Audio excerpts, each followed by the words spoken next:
ममता दीदी की वो दो मजबूरी जिसकी वजह से न डॉक्टरों के खिलाफ ले पा रही हैं सख्त एक्शन और न ही डॉक्टरों के पक्ष में सुना पा रही हैं फैसला। कोलकाता के सबसे मशहूर आरजीकर मेडिकल कॉलेज में ट्रेनी डॉक्टर से रेप और हत्या के बाद शुरू हुआ जूनियर डॉक्टरों का प्रदर्शन लगातार जारी है।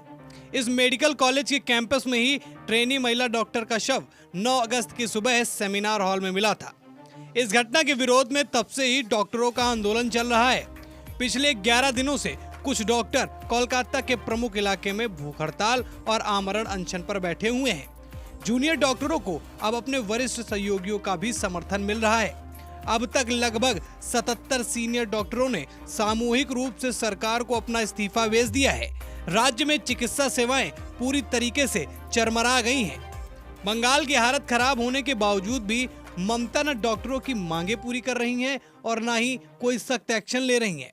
इसके पीछे की दो वजह हैं।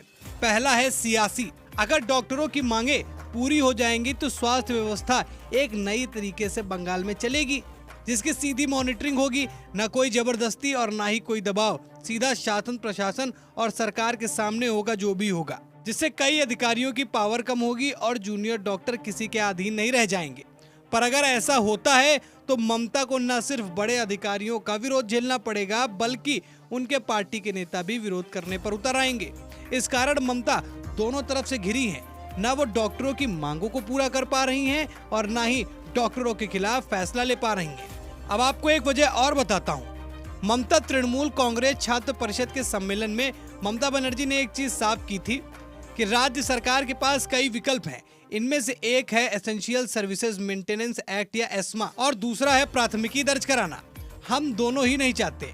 उन्होंने कहा, मैं खुद छात्र आंदोलन की उपज हूं और आंदोलन करते हुए आज मुख्यमंत्री पद तक पहुंची हूं। मैं डॉक्टरों की मांगों का समर्थन भी करती हूं और इंसाफ भी मांगती हूं। राजनीतिक और सामाजिक विश्लेषक सुभाषीष मिश्रा कहते हैं कि पूर्व में भी कई ऐसे आंदोलन हुए जब तत्कालीन मुख्यमंत्रियों ने प्रदर्शनकारियों पर दंडात्मक कार्रवाई करने से परहेज किया। उन्होंने पश्चिम बंगाल के पूर्व मुख्यमंत्री बिधान चंद्र रॉय का उदाहरण दिया और कहा कि उस समय भी उन्होंने आंदोलन कर रहे छात्रों को वार्ता के लिए आमंत्रित किया था और सचिवालय यानी राइटर्स बिल्डिंग में उनके साथ बैठकर आंदोलन समाप्त करने के लिए समाधान खोजा था।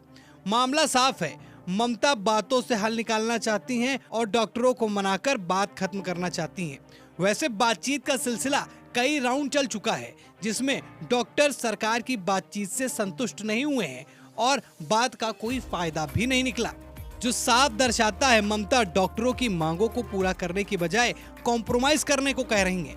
आपको क्या लगता है कि क्या और कारण हो सकते हैं कि ममता अभी तक किसी फैसले पर क्यों नहीं आ पाई?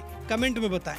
वैसे ममता दोनों नाव पर पैर रखकर चल रही हैं, जो उनके लिए आगे एक बहुत बड़ी मुसीबत खड़ी करेगा। न सिर्फ ये सारी चीजें उन्हें इस्तीफे की तरफ धकेल रही हैं, बल्कि वो अगर इस इस्तीफे से बच भी जाती हैं तो उनके आने वाले चुनावी भविष्य में भी खतरा उत्पन्न होगा। इस खबर में बस इतना ही। वीडियो अच्छी लगी है तो वीडियो को लाइक और शेयर करें। चैनल को अभी तक सब्सक्राइब नहीं किया है तो सब्सक्राइब करें। फिर मुलाकात होगी एक नए वीडियो के साथ। तब तक के लिए धन्यवाद।